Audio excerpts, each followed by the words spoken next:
Senior Manager of Education.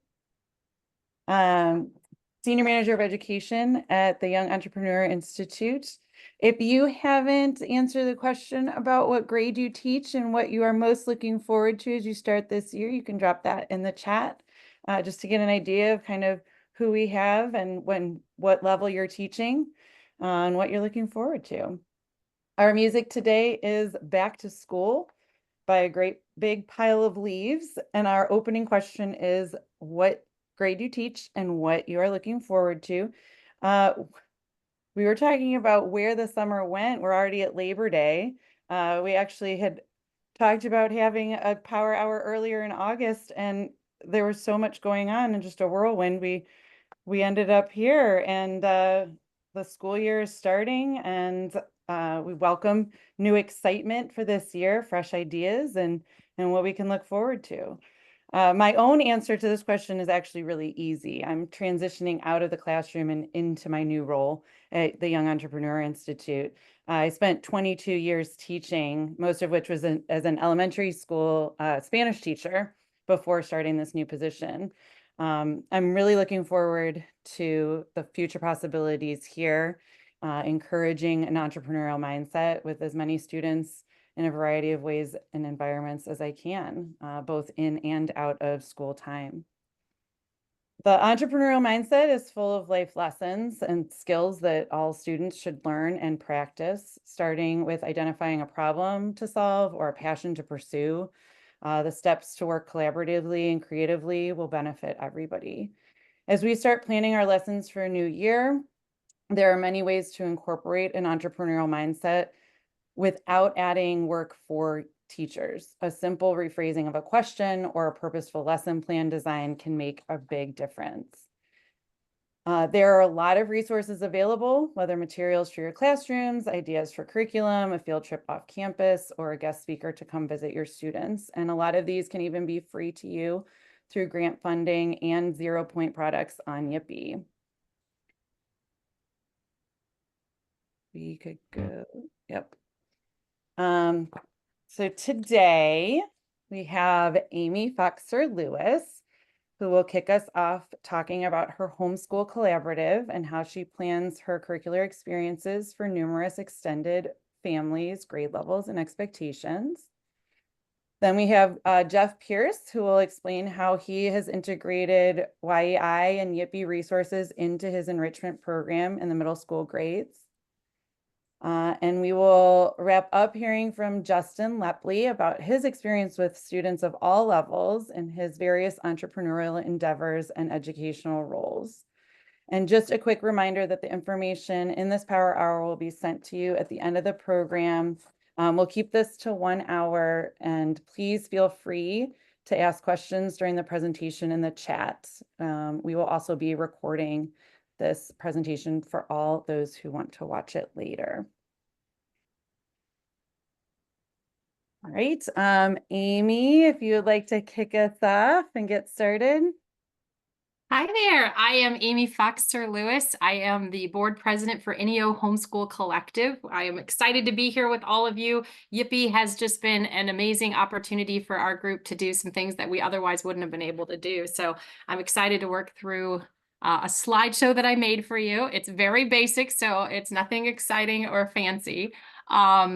I just have to share my screen and then you'll see how sad it is. But it'll at least help me stay on track for you and help keep the highlights. So hopefully everybody can see that. Is that okay? Can everybody see the slideshow okay? Perfect. Okay. So Yippee Grant Opportunities and NEO Homeschool Collective. So the first thing I'd like to do is tell you a little bit about my group. We are a secular, inclusive, LGBTQ plus affirming 501c3. We are located in Northeast Ohio. We serve traditionally homeschooling families all over the Northeast Ohio area. So we have families who come to enjoy opportunities from up to an hour and a half away.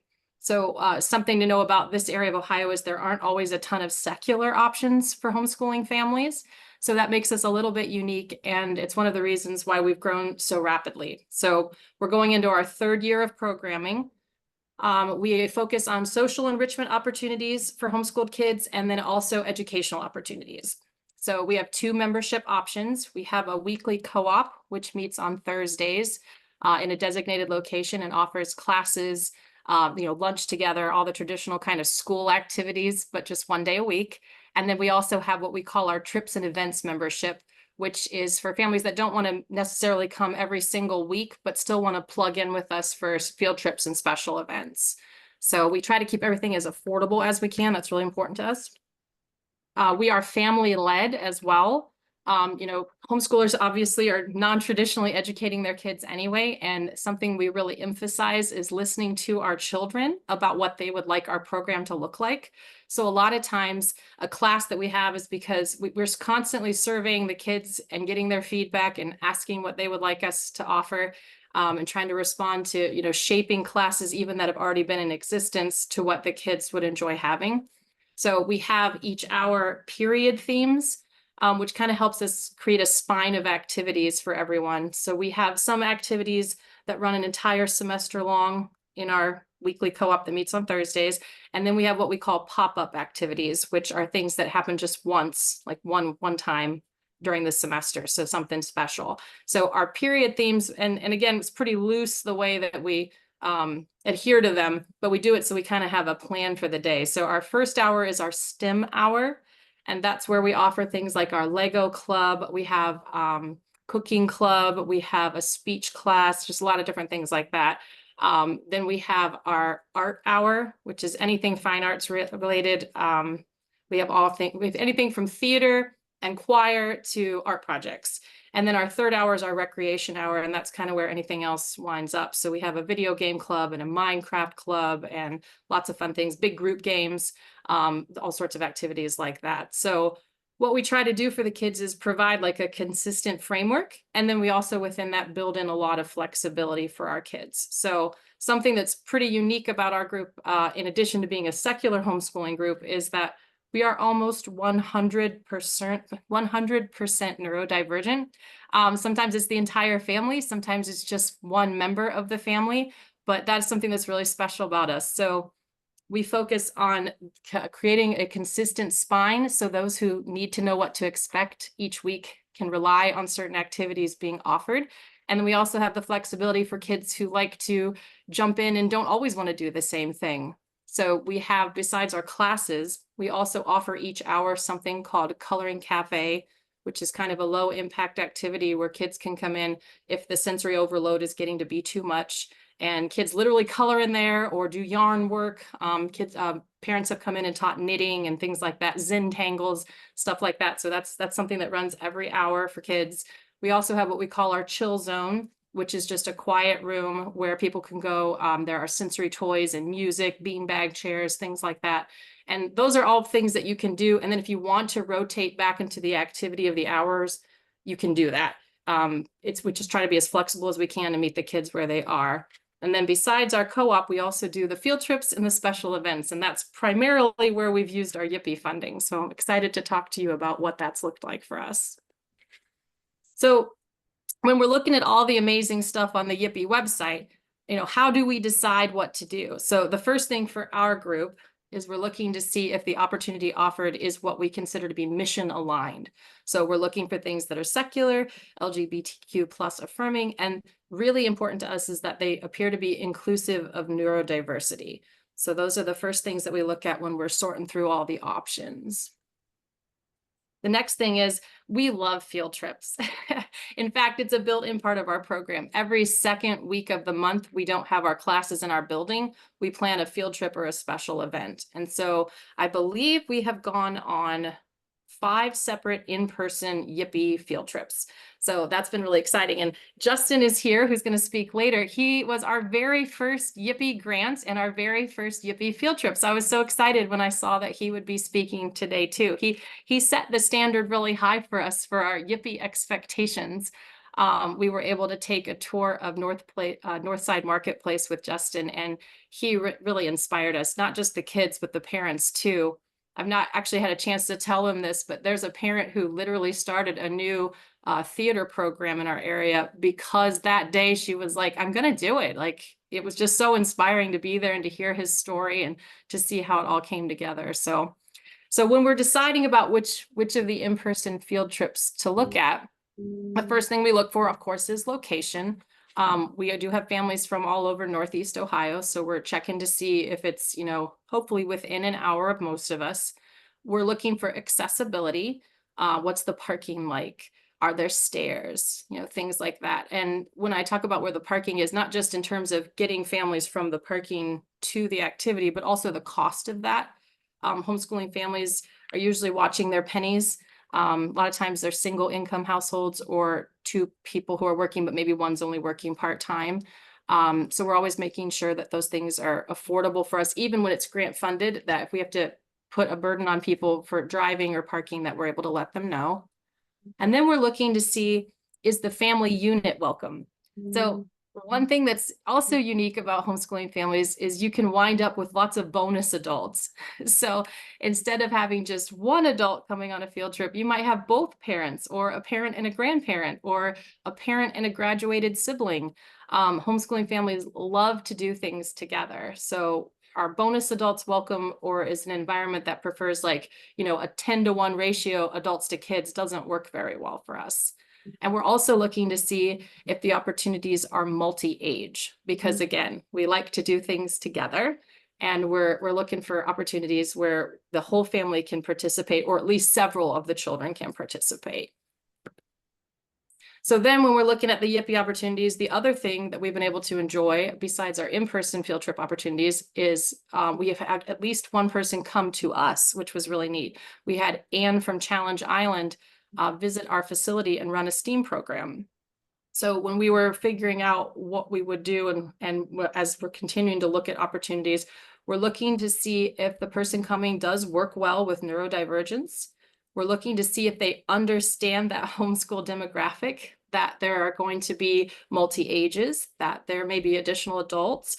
And then the other thing too is we always want to be sure that people understand homeschooled kids may not look exactly like public school kids. One thing I've noticed is they aren't always great at forming a line. So, so if you don't do that on a daily basis, it's just a skill that you haven't really learned. It doesn't mean they can't do it. It just means sometimes it can get a little crazy trying to get homeschool kids lined up. So if there's some familiarity that the facilitator has with having worked with homeschool kids before, we would consider that a bonus. And then the big thing is we're always looking for hands-on projects over just a worksheet-based activity. So kids, of course, of all shapes, sizes, and educational backgrounds really respond well when they're able to do something physical. So that works well for our group. And it's one of the things we look for when we're looking at people to come visit us. Then Yippee has also provided us with some opportunities that we facilitated. So one that I know for sure that we enjoyed was we got a gummy bear making kit that came from one of the Yippee grants, and that was fantastic. It was so much fun. So when we're looking at the things that can be sent to you, we're looking to see, are all supplies included? Are the instructions easy to follow? And then is it flexible? Because again, we're working with multi-age, we're working with kids who aren't always great at just focusing on a worksheet, and we have a lot of neurodiversity in our group. So those are the main things that we look at when we're deciding how to use Yippee. And I would be happy now to answer questions either about my organization or about the specific Yippee grant opportunities we've had, or anything like that. So if anyone has a question, I'd be happy to answer.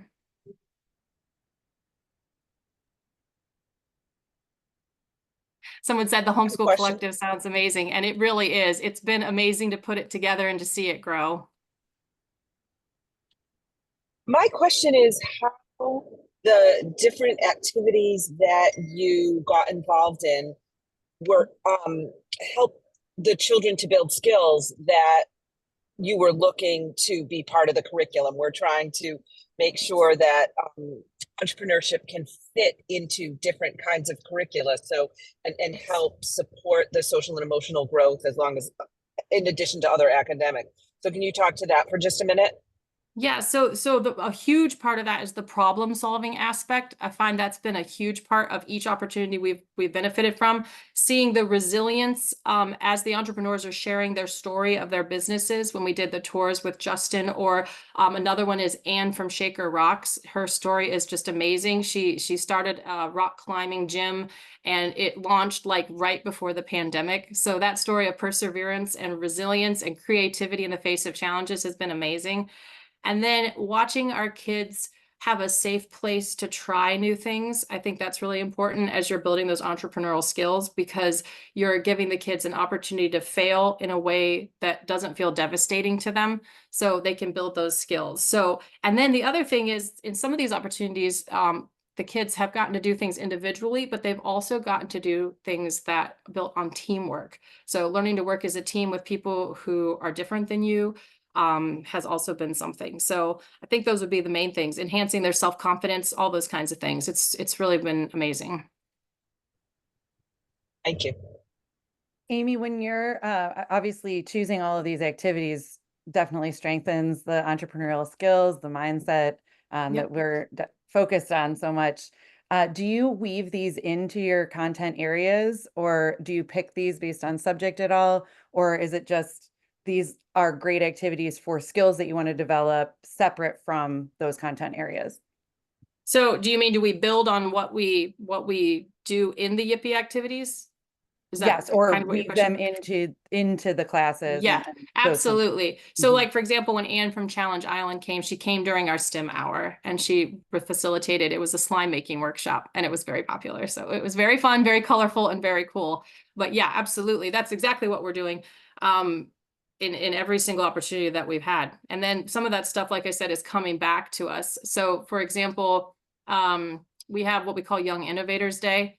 And so we build on some of the projects. And that's the other thing I look for when we're deciding if we want to get any of the kits, is if any of the stuff can be reusable. So we look to see, so for example, the gummy bears, they sent us molds and dippers and all kinds of cool stuff, and it's going to be used in another class this fall. So. All right. Thank you so much. Really Sure. appreciate you sharing. No I think problem. we're going to hear from Jeff Pierce next. Jeff, Okay. you want to go? Sure. Hi, everybody. My name is Jeff Pierce. I do not have slides today.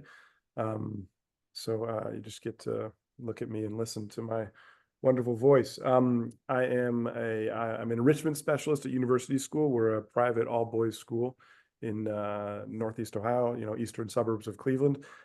My role is at a campus with preschool up to 8th grade. And so I have a pretty big task and a pretty big remit. And I mean, there's other people in the chat, I think they're, in similar roles, and my colleagues are busy, right? And so, what I want to share about my relationship with my collaboration with YEI. I mean, this is entering the 4th year of collaborating with YEI, and it's been really cool to have YEI as a resource that can help me go in and help my colleagues.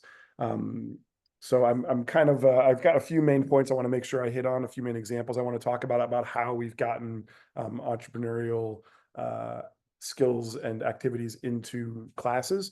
And so I'm gonna, I got a few main points I want to hit. But this is also a little bit telling the story of a relationship, right?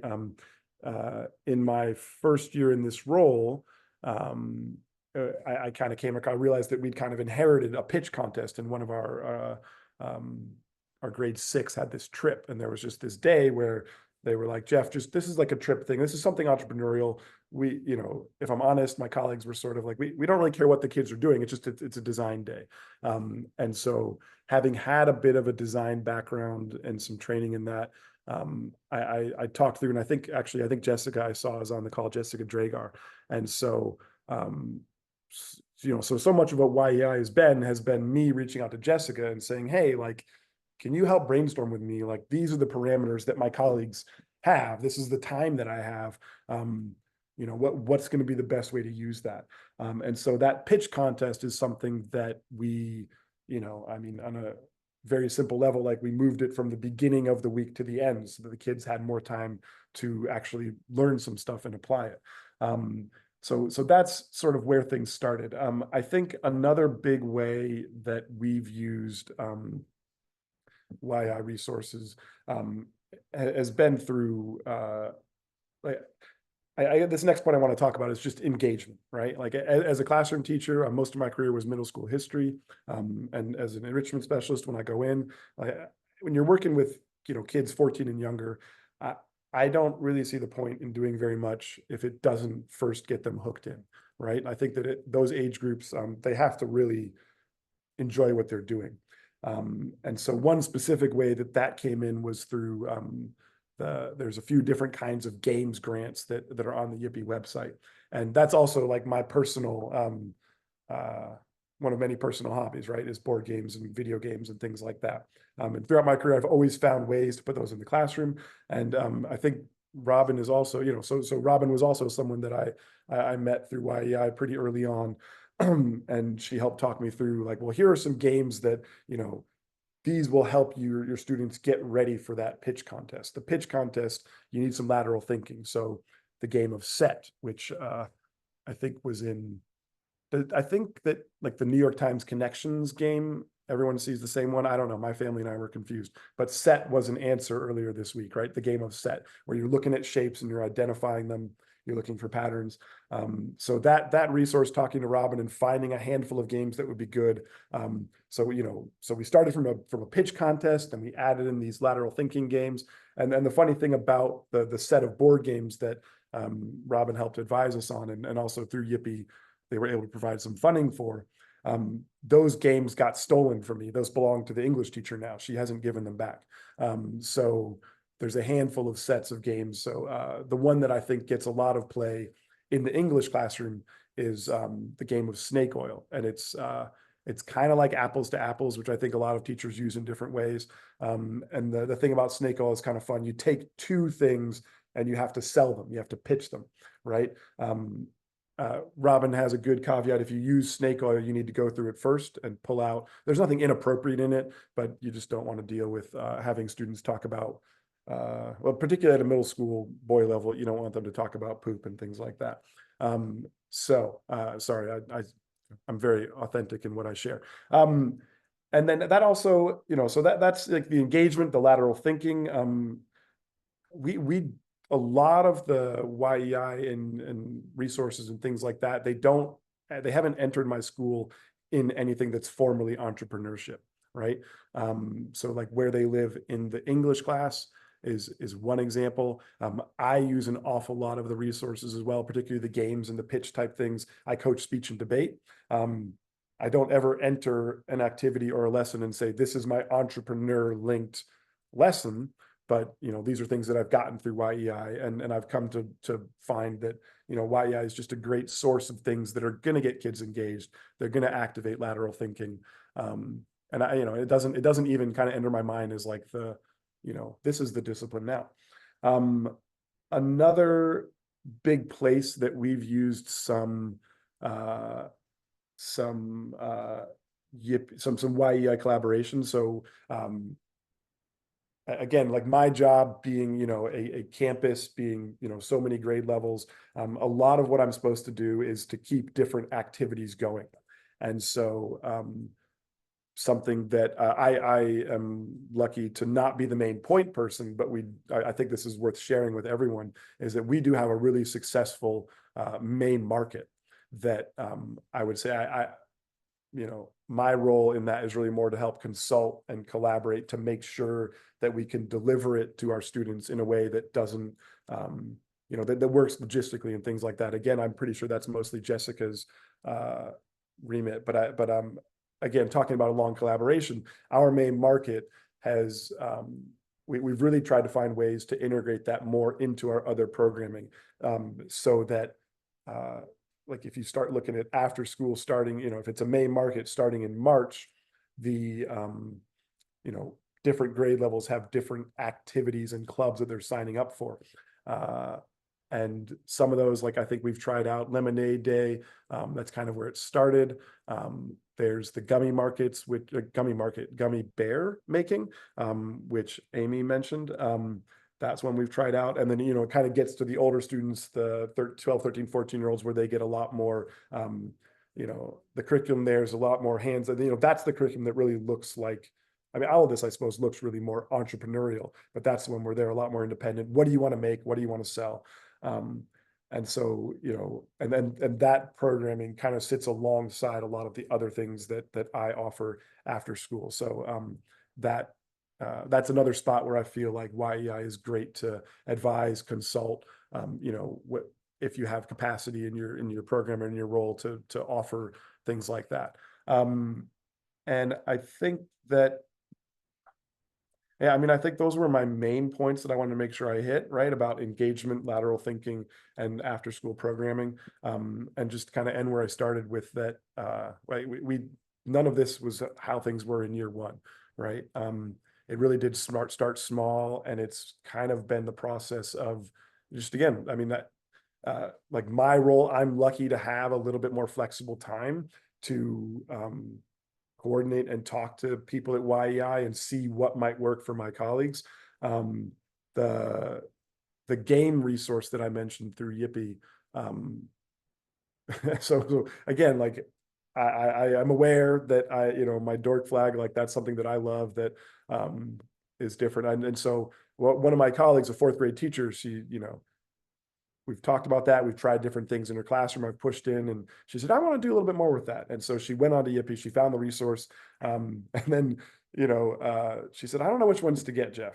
And I said, well, you know, I think that resource includes like a consult with Robin. Like, why don't you set up a Zoom? And, you know, then no shade on my colleague, but she said, I don't have time for that. Just tell me what to get, Jeff. And so, because I have enough of a relationship with YEI now and with my colleague, you know, I think that's people in jobs like we have, you know, I was like, okay, all right. So, you know, I spent the extra time to go through it. And,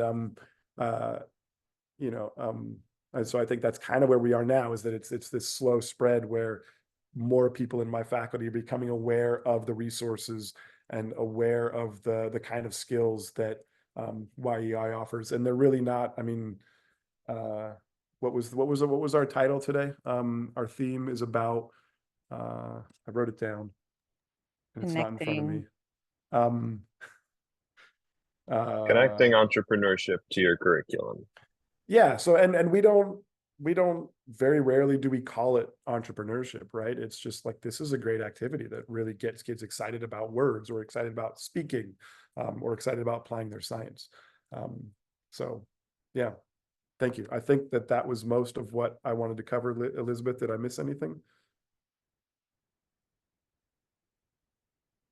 I don't know. Or Robin, did I miss anything?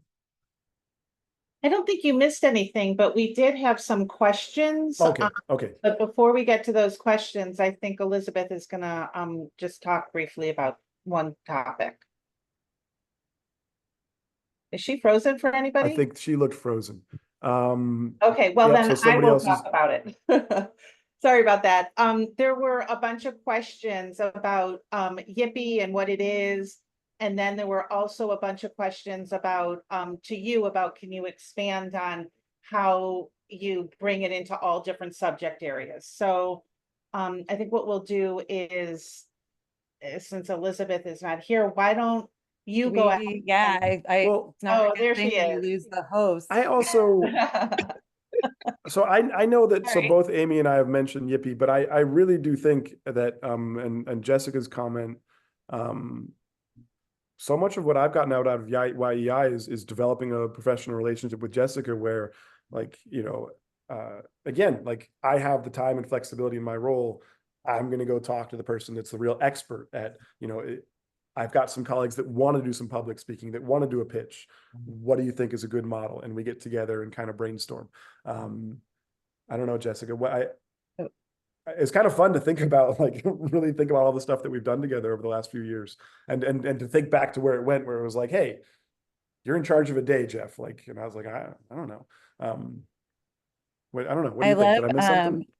I love how much you're talking about the collaboration, because I think that's a really important thing that we are able to offer, right? And Jessica is amazing at that.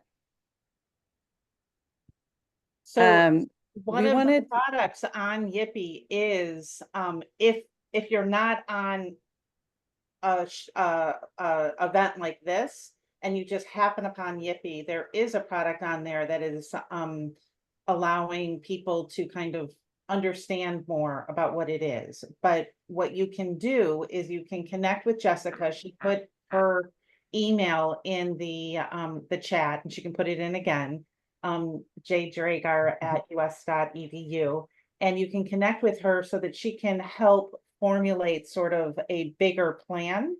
Or you can go right on Yippee, and Yippee is an online marketplace for entrepreneurship education resources, and that's yippee.exchange.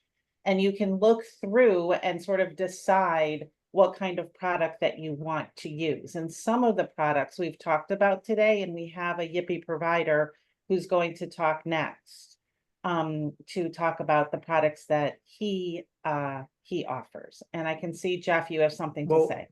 You said originally, I've just been scanning the questions now, and I think Lisa asked a little bit more detail how I bring it into all subject areas. I mean, if you have a similar role to mine, I feel like I'm always not good enough, right? Could be doing more, could be hitting more grade levels, could be doing more curricular areas. I mean, my approach, I mean, I don't know, Lisa, are you looking for like specifically like how did you find a science connection with entrepreneurship? Or are you thinking because my general change strategy is to find the person that's going to be the second nut with me and that's going to try something out and see where they have capacity. And then like with the games from the design unit, like she just kind of, again, like it was kind of a natural thing. She kind of stole it. Where else does, I don't know, one Lisa, of the other things, like if you go on Yippee, and also, there's been a lot of questions in the chat about what Yippee is.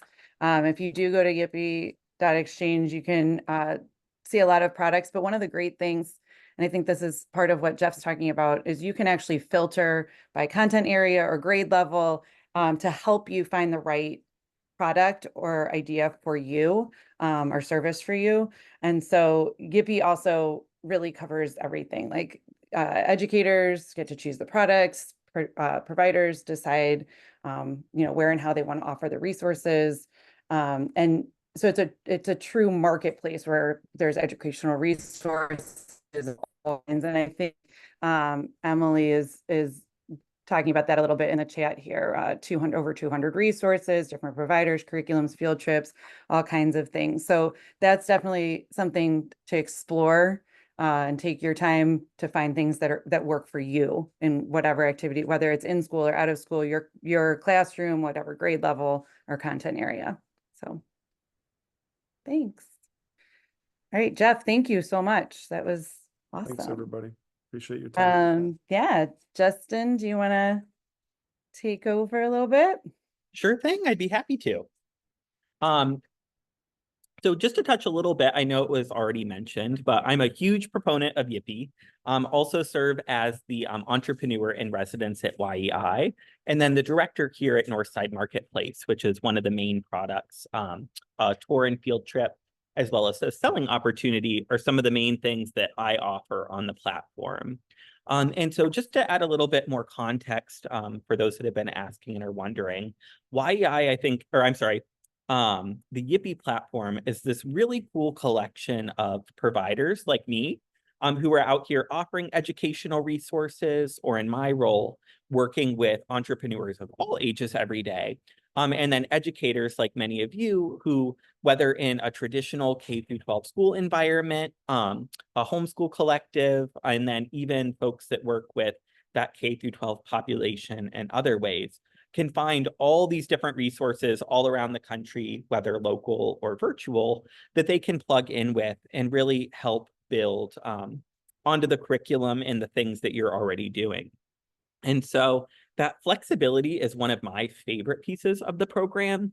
I have gotten to meet with so many different educators and youth, from middle schoolers here in our region that are going out and learning about different organizations and opportunities in their community, like Amy's group, which was, an awesome, diverse group of young people and parents and guardians who came in and learned about how they could act in a space like this, or further the different things that they were passionate about. To senior level students that are looking for a place to sell and connect the project and program that they've already done in a real world environment. So just to take a step back and talk about what the marketplace is here and how we kind of plug in with our offerings. We're located in downtown Akron here in Ohio. And it's essentially a vendor co-op of 140 unique entrepreneurs. Most of our vendor base is retail in nature, although we do have a number of eatery and culinary vendors as well. And essentially, we have a central checkout where people can, shoppers can come in and shop from all the different vendor spaces, but there's not physically a person present at each one or even most of those different points.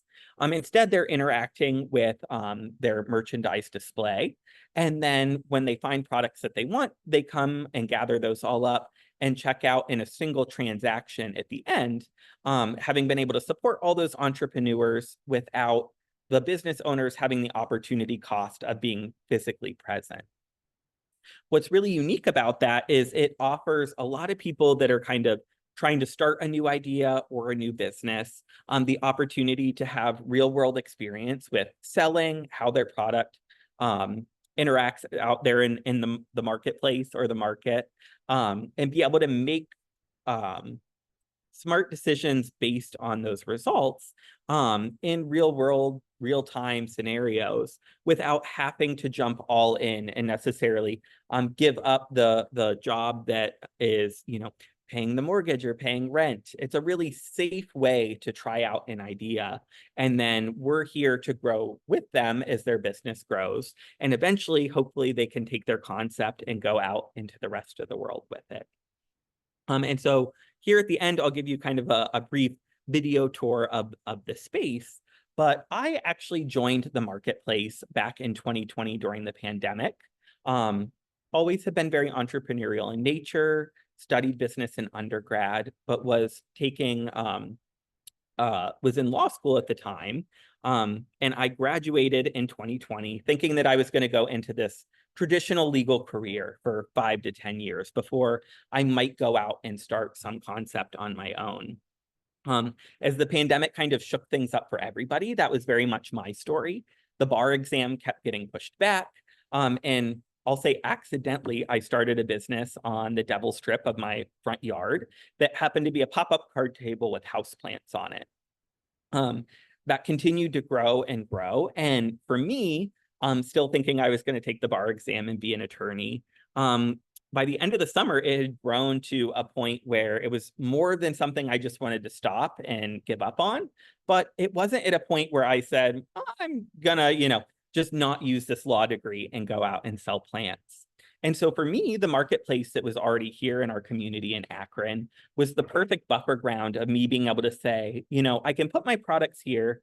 I can still follow this career path, but make time for this thing I'm passionate about, and have my products, my plants in front of people during normal business hours. So it was really the bridge that I needed to continue down the path of entrepreneurship once it did start to become a business. From there, the pandemic trudged on, and I ended up going more and more into not only the plant store called Lepley & Co., but also different business endeavors. Now I'm a serial entrepreneur with the plant shop here. We've added a whole floral department. We have a coffee bar and restaurant, some comic book stores. And then in 2022, we actually took over development of the entire marketplace and the implementation. And so what's really unique about sort of our offering on Yippee is that it can be tailored to any educational level, from elementary school, just, seeing a unique space and what entrepreneurship looks like in your community, and brainstorming from there to, we often have seniors and adults come in, who are actually, maybe through another project or through their understanding of entrepreneurship or even outside classes or programs, have some real product and they need a way to share that with the world, with their community. And so the marketplace offers the perfect kind of playground to experiment with that and make that connection. So for my product offering, we have 3 main things. The first is a physical field trip here to the marketplace. Of course, that is great for those of you that are in Northeast Ohio. I hope everyone signs up and can make a trip in. Usually it lasts about an hour and a half to 2 hours, where I give a guided tour of the space. I'll share a bit of my story, and then run through some specific activities like scavenger hunts, or brainstorming what a storefront would look like if they were to create a business. And what's neat is not only are they hearing the story, but they're also seeing stories and products from 140 unique entrepreneurs. So no matter what their interest is, no matter what they personally relate to, there's some version of that here within the space that they can connect to. So it's not just me and my story, it's really this whole community that they get to take in.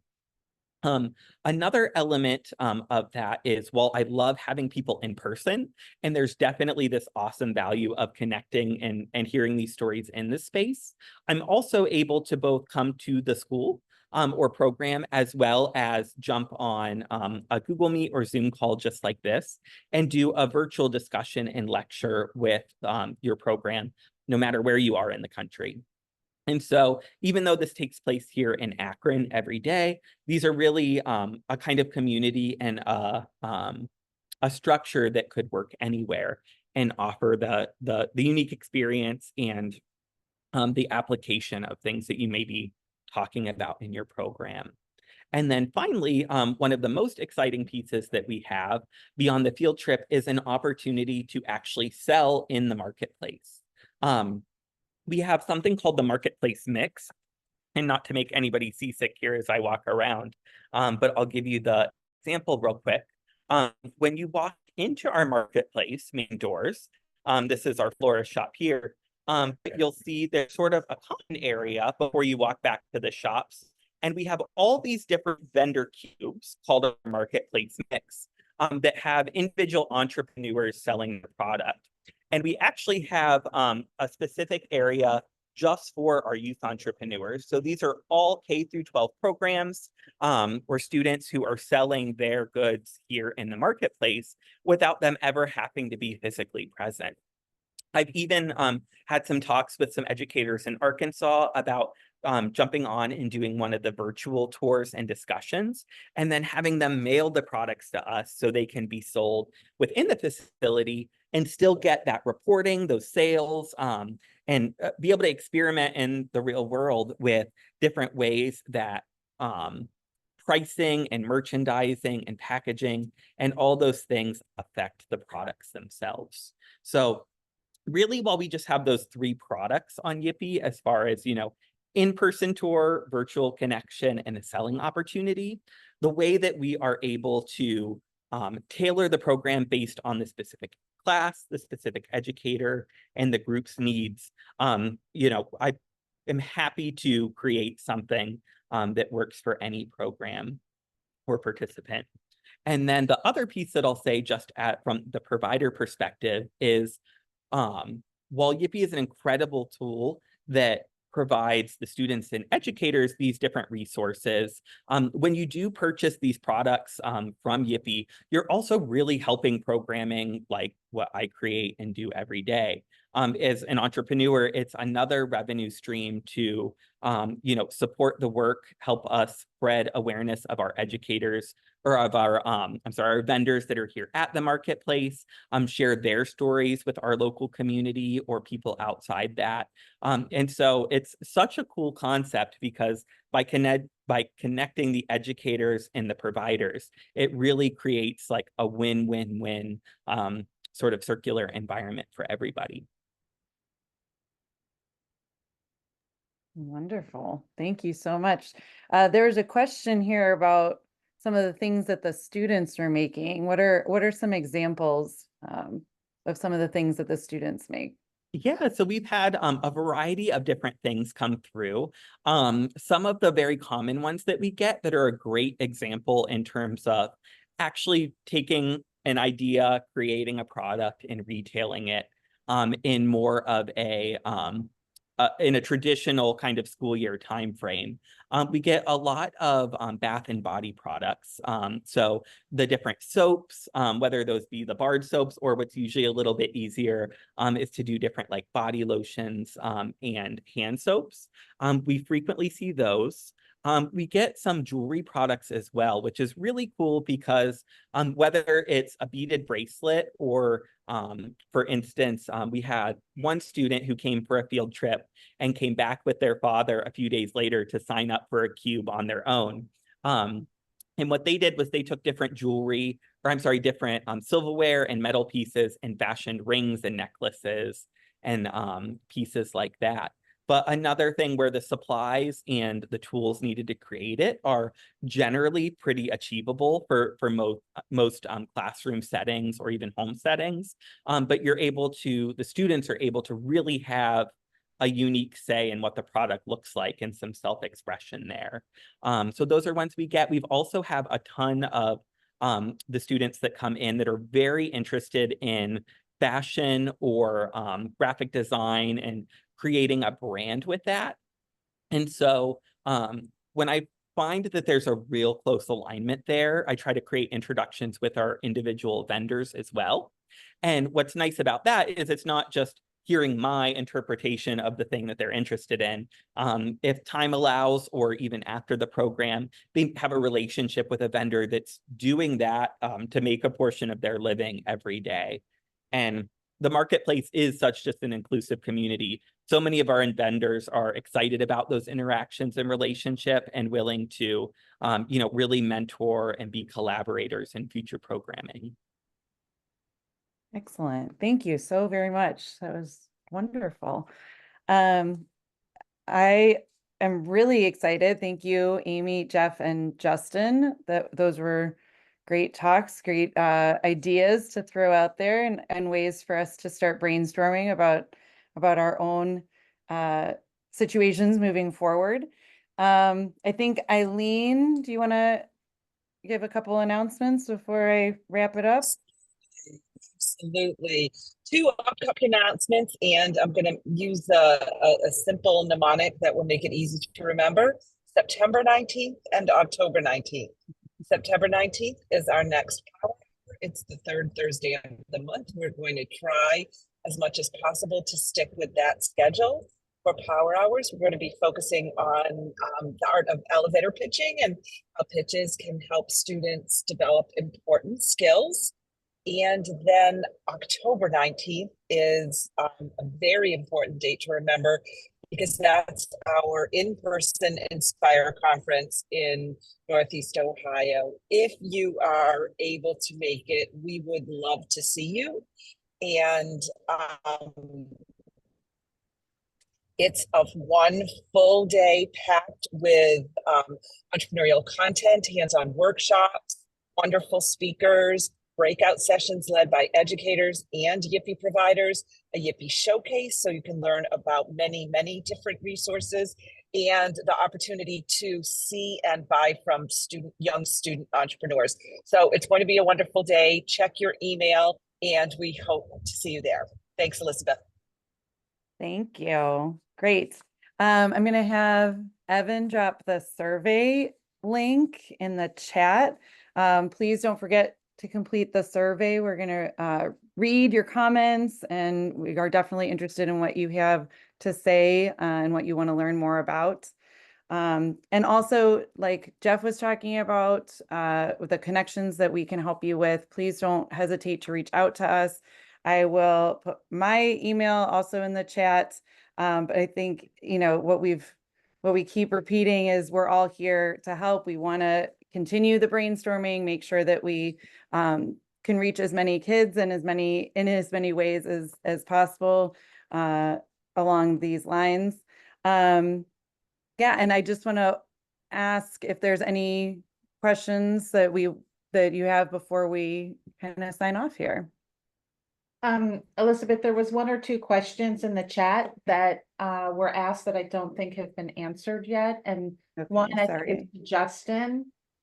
Justin, do the soaps need to be approved? What was it? FDA approved, I believe someone asked. So no, at least not in Ohio.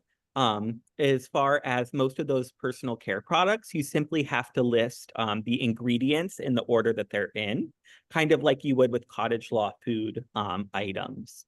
So you just have to be transparent about what's in there, but there's not particular packaging or licensing laws regarding that. I should say that I'm aware of or have come across. Yes, there is a recording. So no worries, this whole presentation will be recorded and you can access it at any time. So that was another question. I think I got the Yippee questions. If you have more questions about Yippee, please don't hesitate to reach out to. And someone has their hand up. Yes. Hello. Hi. I have a question. Yes. So I'm from Roar Cares. Feel free to unmute and ask your question. Can you hear me? I can Hello? hear. Yes. Oh, okay. Okay, so I'm the founder of a small grassroots movement. We have a small team of students from Department of Education, public schools in Hawaii. And I love the YEI program. And my students were in the competition, and we did like the video proposals. So our grassroots movement is called Roar Cares, so Rescue of Animal Rights, which is our animal rescue. We foster kittens, and then our kids train as a team to like do adoptions, and then to feed them milk, and then also to teach them about how cats can get pregnant really quickly, and then they get to learn about animal rescue. And then CARES is our education like branch of the grassroots movement, in which we do like after school program, and then we also go to the Hawaii State Capitol to raise up concerns about things that happen at school, such as bullying or smoking vapes.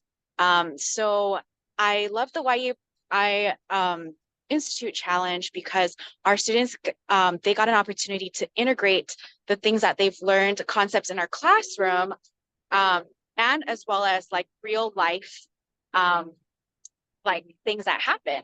So for example, one of the proposals was a coffee shop where the students can come play chess. And then if they win the competition, they win a custom made chessboard, a mug, a hoodie, and then they design the hoodie and the mug and the shirts.